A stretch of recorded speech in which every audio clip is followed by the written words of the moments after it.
Food is an expression of cultural identity, and for many immigrants, it's a way of preserving their heritage. Johannesburg is a melting pot of cuisine and food traditions. As May commemorates Africa Month, we visited the inner city and sampled some of the continental delicacies. The city of gold, where exotic spices waft in from different places as migrants from the east to the west settle in the south, bringing with them their culture, tradition and flavors to create a smorgasbord of unique tastes. Africa is everywhere, South Africa to central to north.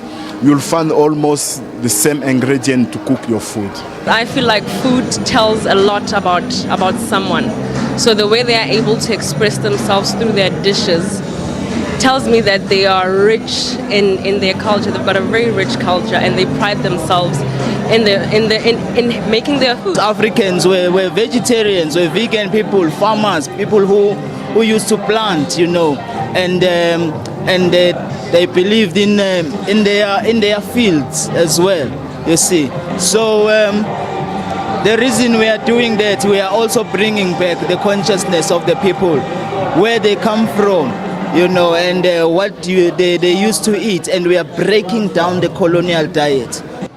In the inner city, one can be transported across the continent. The cuisine is basically centered around community, so sharing an experience and time with people. A lot of spices, spicy food, but also really rich food. The food of Congo is a long journey. You see, in Africa we have so many problems about probably electricity. So mostly our cooking goes to dryness, So we try to dry the food to keep it so it can last more long. My cuisine is basically from the western part, because there are different tribes. So I'm from Lagos, the busiest hub in the western part of Africa. So my food is different from the person that's from the eastern part. So I have jollof rice here. It's spicy. I can do without spice. Like everything, food also has its fusions. We serve our food on a cabbage leaf.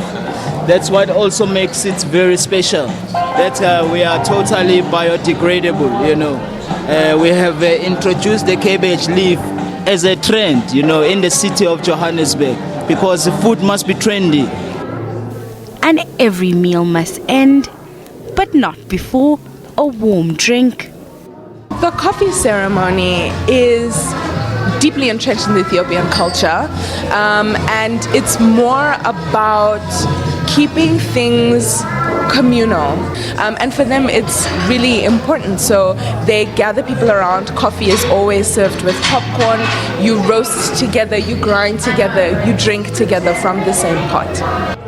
This Africa Month, why not celebrate the continent, breaking injera or sipping some of its finest coffee?